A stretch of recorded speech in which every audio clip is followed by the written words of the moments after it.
Hi, my name is Valerie Ray, and I'm from Model Schools at the BRIC. I will be talking to you today for 30 minutes about some of the advanced features in Nearpod.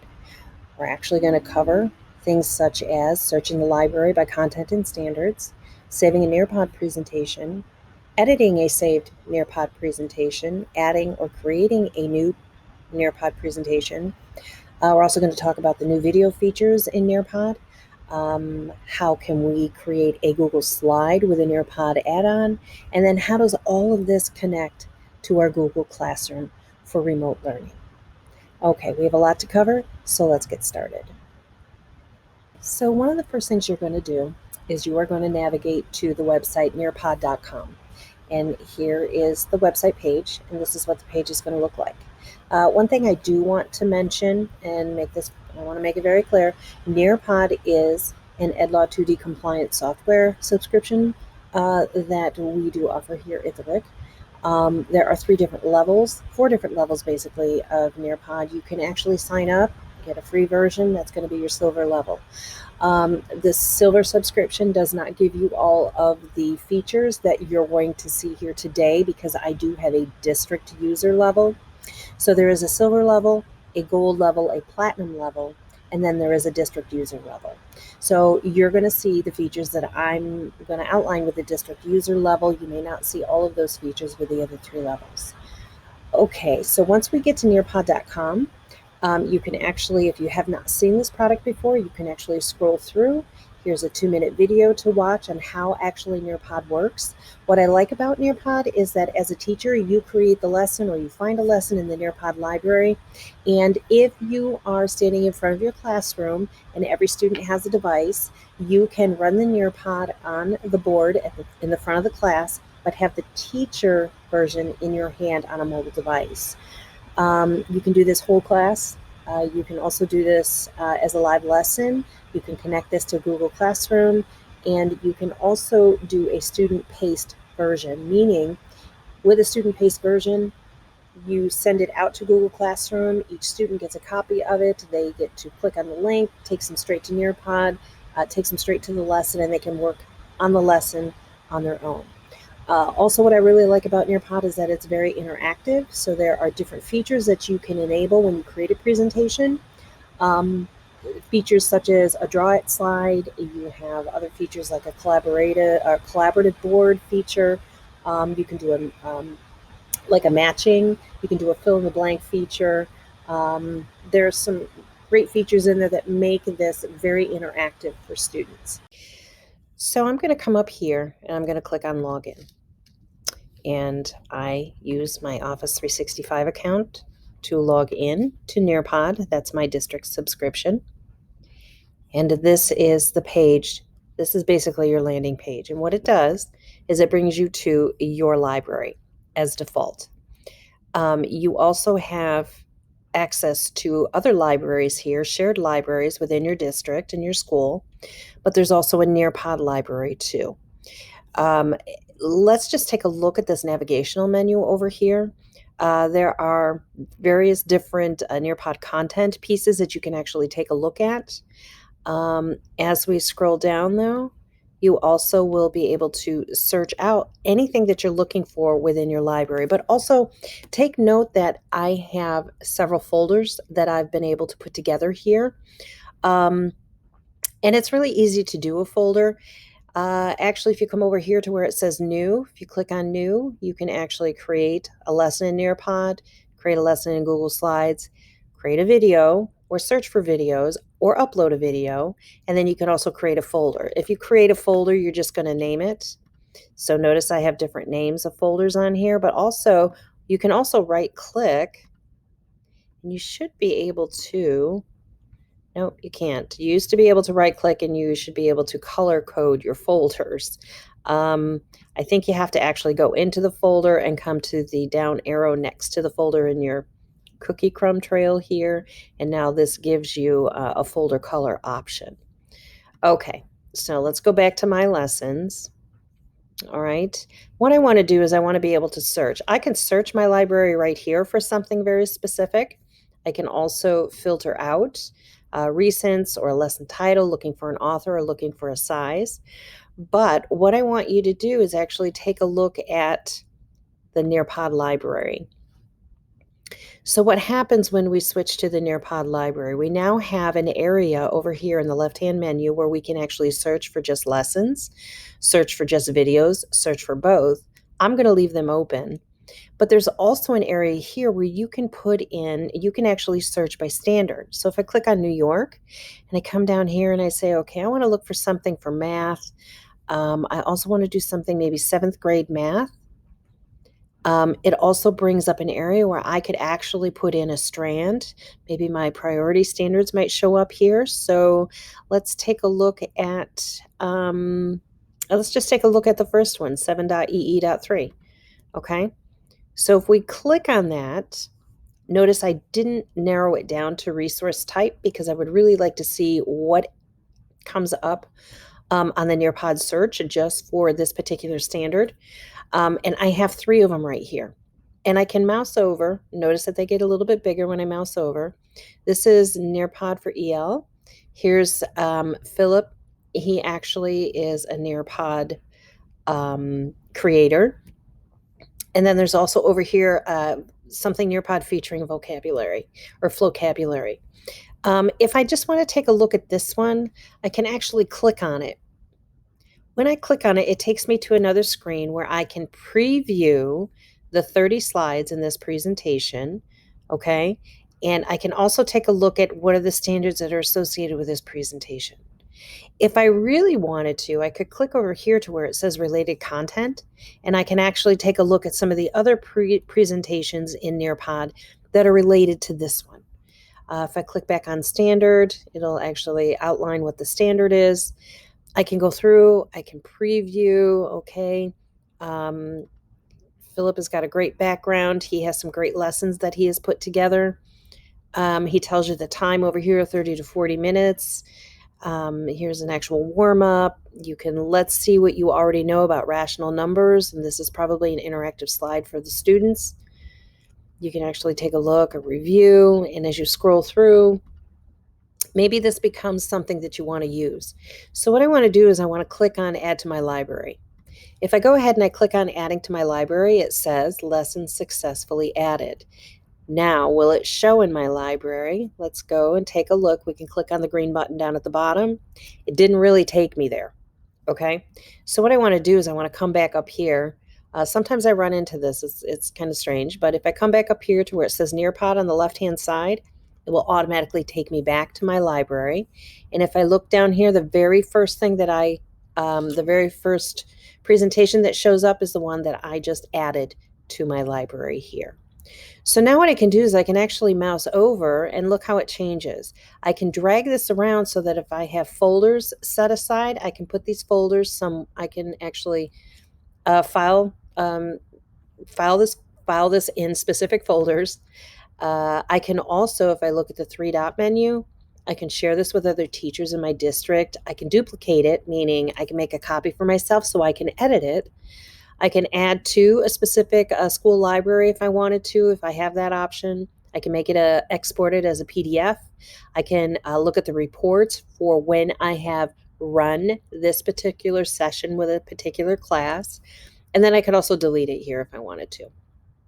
The other thing I want you to take a look at is that notice in the middle, you've got the 2 big buttons. I've got a live participation. So if I wanted to run this in front of my class right now, I would click live.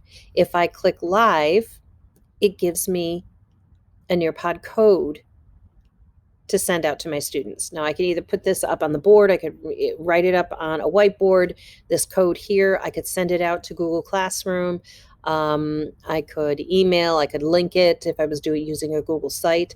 This particular code is only for this session, okay, for the current session that you're running. So now I'm in the Nearpod presentation. I really want to actually go back because we're not done with the library yet. There we go. If I come back here, I could also do a student paste one. Now, if I click student paste, what this does is it sends out a different code, but it allows me to require student submissions. I can toggle this on or off. I can also set a time frame for when I want this particular session to be active. Right now it's set as a default for 29 days. So basically, when you do a student paste, it will set it up for a 30-day time period unless you change it. Okay, so you can actually select when you want the time period. If you don't want 29 days, you want a shorter period of time, you would just set it with a calendar there.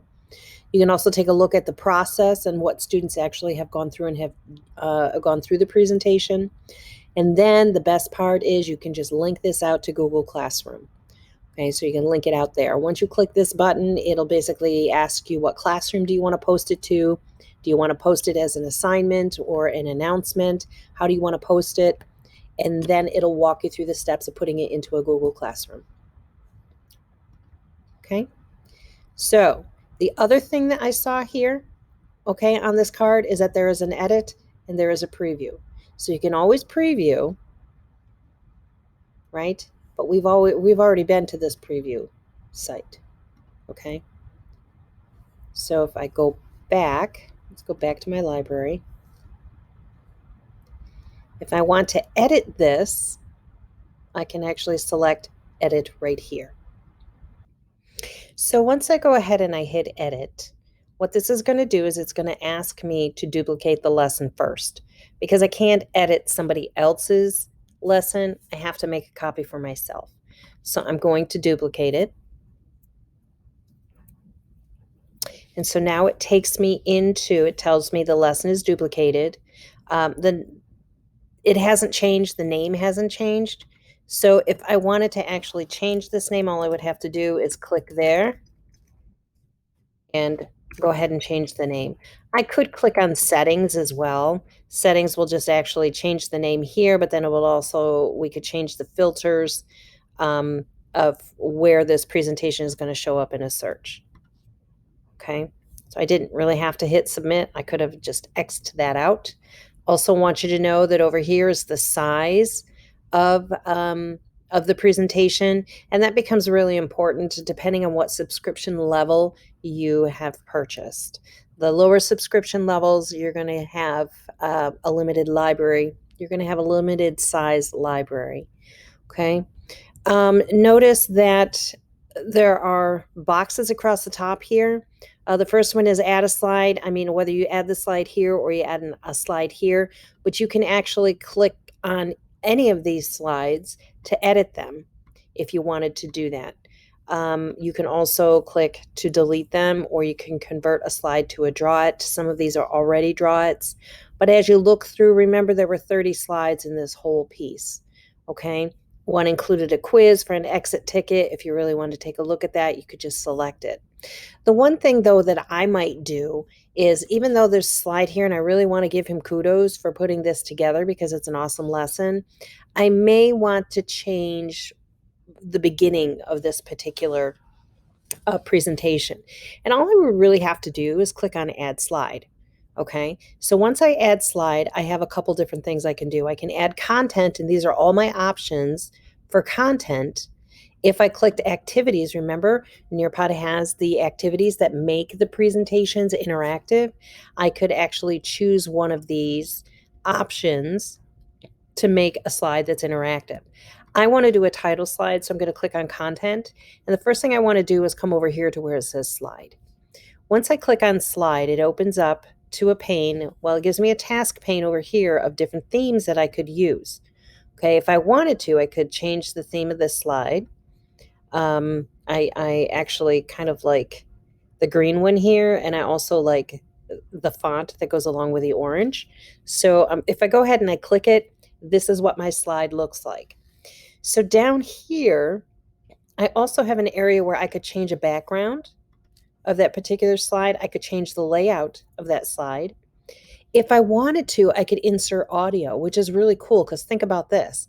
You could actually audio record your voice to give directions to students when they first start this presentation, and it would land right within the slide.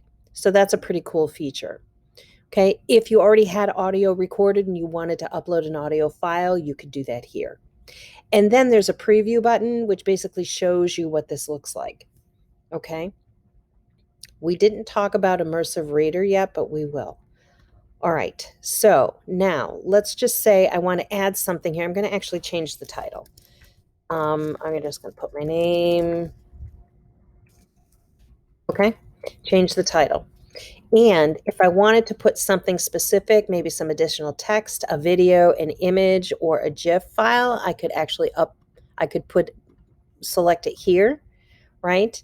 I would either search for one or I could upload one. If I wanted to upload one, I could upload a file right here's my upload file button. I think what I want to do is I want to actually change the background of this. I mean, even though I like the orange, I think what I want to do is I want to actually do an image search. Math class. Actually, I want to make this clip art, so I'm going to say clip art math class. And let's see what comes up. Okay, so I do have to remember I'm working with 7th grade, so I don't want something too elementary. As I scroll through, more things pop up. All right, I might just do something along this line. So let's do this one instead. All I have to do is select, and I click save, and now it comes in as my background. So I have two options over here. I can make it as transparent or change the lighting. I can make it lighter, I can make it darker, however you want.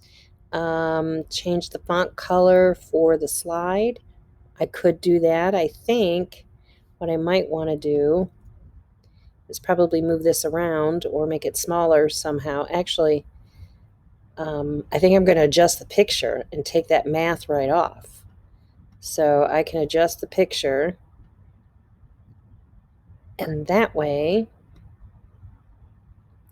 you're not going to see, just like that. Okay, so now I don't have to really worry about the font, and I was looking at my title kind of laying in front of the word math. So if I take that right off, I'm not going to see it. What I can do now is save. I'm going to save this. So what happens is that when I add a slide, it comes in all the way to the bottom. Okay, so I can actually click and drag and rearrange this slide to come up here at the very beginning, and I actually want to make that my very first slide. Okay, all right, I may have to make some adjustments to this. Actually, I'm not really liking the image on here. I might want to make that a little darker so that Mrs. Ray's math class stands out. Okay, so there's an idea of how you can create another slide, how you can actually put content into that slide.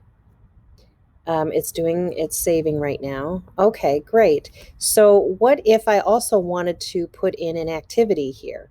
Let's say I want to add an open-ended question, or I could do a collaborative board, or I could do a poll.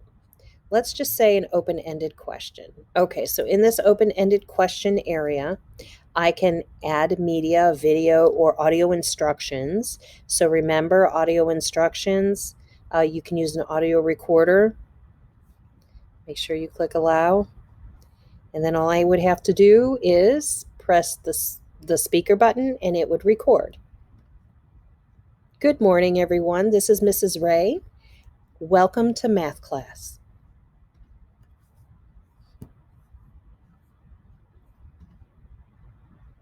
Okay. Now we put it into, and students would click on it. Good morning, everyone. This is Mrs. Ray. Welcome to math class. Okay, so now there's my audio file. You can also enable student audio recordings. So that's a neat feature. So if you really want students to be able to speak, you can enable it here.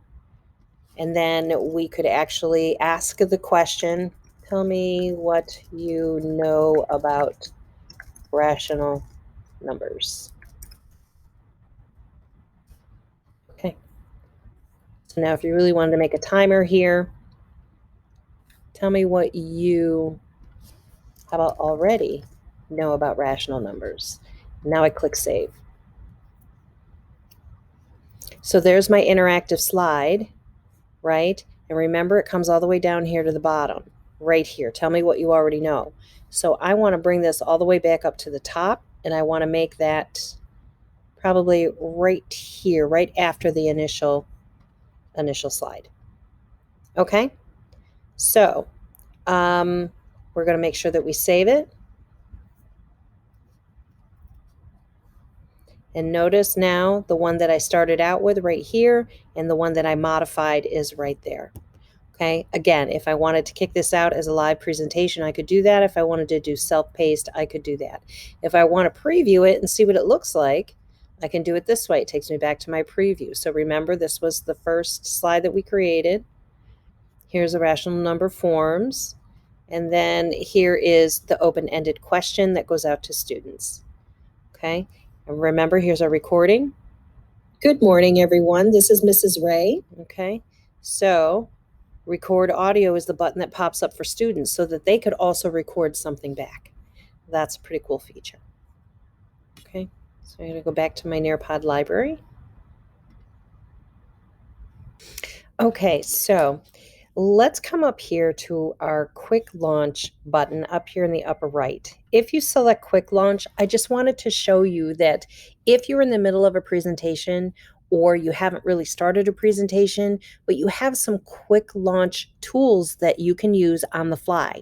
So if you wanted to create an open-ended question on the fly, you could do that, draw it, you could bring the timer up, you could also do a collaborate board as a quick launch item. One of the things that I do want to talk about is under this new, notice right here, there is a video section. So this is actually new this summer. So if I go ahead and I click on it, what does this allow me to do? It allows me to actually search for a video in the library, search for a video on YouTube, or upload a video that maybe I've created.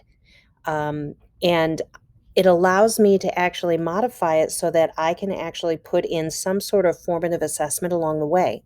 So if I want to ask questions for students, I can have the video stop at a specific point. The question pops up. The students have to answer the question before the video continues. This is very similar to Edpuzzle, but this is a brand new feature in Nearpod. So let's take a look and let's explore. All right, so again, if I really wanted to, I could actually search out the videos relating to New York State standards. Let's just say let's do something science related. All right, so we have some awesome videos, but none that match your search criteria. Let's go to grade level. Let's go 7th grade, 8th grade. Okay, so we're not going to do science. Let's try math. Let's try ELA. All right, so let's clear our standards and let's just look at our video library and let's just see if we can come up with something that is, let's do science related. Okay, let's see. All right, so if we just narrow it down to science, there are some things here that we can actually take a look at. The solar system, that might be a cool one for grades 3 through 5. Let's talk about weather. How about weather? This is grades 6 through 8. All right, so once you click on one, what happens is there's no title to this whatsoever. This is a video that was created by Nearpod, and there are already 2 questions to this video. So if you click on the blue button right here, it's an open-ended question, describe the weather today. We can look at that and we can actually click on edit. So we could change this question if we wanted to. I'm going to click cancel. The other one here at the end, open-ended question again, based on the provided definition. Let's see what this is. Based on the provided definition of weather, do you think weather differs from climate? How? Okay.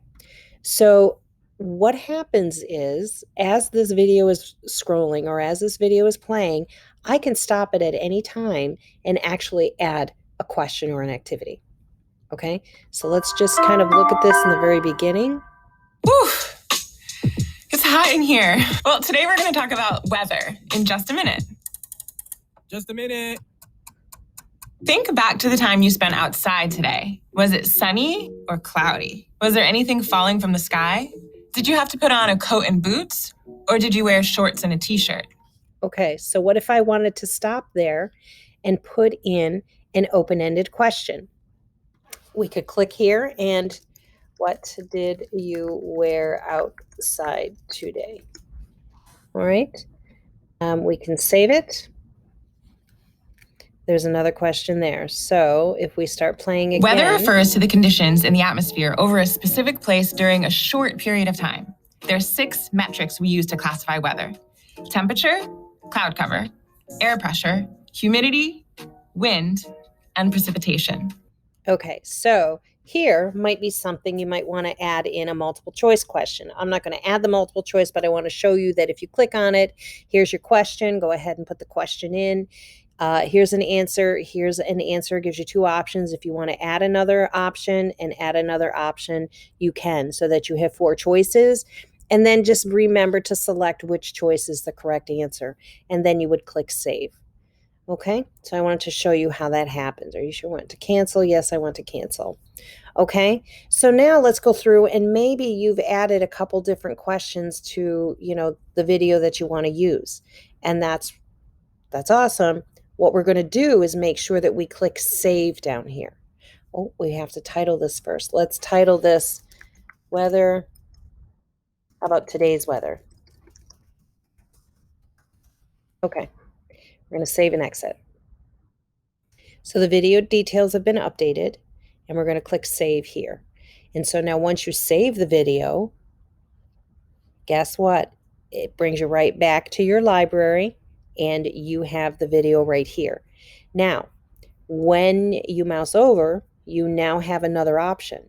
A live participation, right? You can kick it out and do it in front of the class with the student view up on the board, you as a teacher walking around with your mobile device. You could do student paste, and then you can also, there's a front of the class option, which just means the video would play only on the device in the front of the class, not the device of the students. So everybody would have to actually look up at the board and go through. You could go through this as a group activity. You can preview this, you can edit it, right? You also have your 3-dot menu where you can actually do the same kind of things that you could do with an actual Nearpod presentation. So what I like about this as well is that if you do live participation or student paste, either way, the video gets kicked out to, right, Google Classroom. 29 days remaining if I wanted to set the 30-day, because remember, this was a student one or self-paced, and this is the actual code that goes along with this session only. Okay, so that's a really cool feature. I want to go back there because there's some things that I didn't really highlight that I think is really important. If we go back to video and we start searching out videos again, maybe instead of doing a state standard, let's just do something math-ish. And we can go 8th grade math if we want to. There are some 8th grade math things that are popping up. Okay, the number line. That's actually 3 through 12. So you actually can take a look, coordinate plane. Maybe that's something that you need to go back and review. So those videos are there. What you can do is you can also go out to YouTube. And let's just say we wanted to coordinate plane. Look for a YouTube video that basically has the same kind of thing. What you would do, let's just choose this one. Okay, we can click save. What that does is now that brings that video in, and you would end up answering or asking your own questions down here by using the add activity. Okay, you would also retitle the video, make sure that you click save. It now goes into your library. Okay, I'm going to cancel this one out because I'm not going to save this. Again, to get to your video portion, you click video under the new. The other option is to upload. So if you're creating your own videos with Screencastify and you're using those, you can actually pull that video in. And now as you go through, you can add questions or open-ended questions to that particular video and then kick that out to students as well. So I just think that's an awesome feature. Okay, I wanted to make sure that I covered videos. The other thing I also want to cover that we didn't really talk about is under your profile, if you go to lesson settings, as a default, enable Immersive Reader is turned off.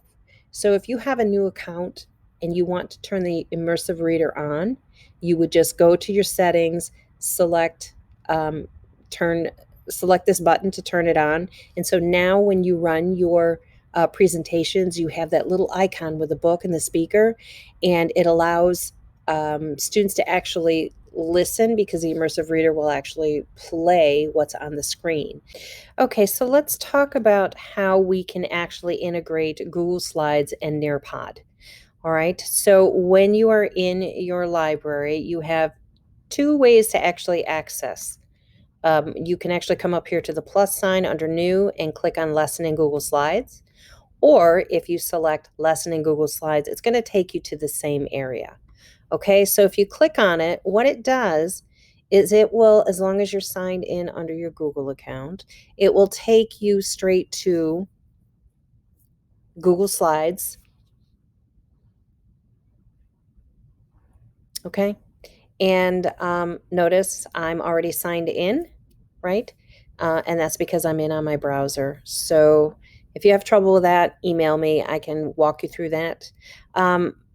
But when you open up, or when when you click on the link, it takes you to, like I said, straight to your Google Slides area, and it says Nearpod Lesson. So we're going to change the title, just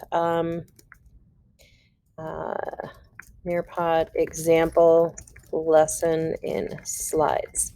Okay, so I like to make sure that my titles of everything that I'm working on are current.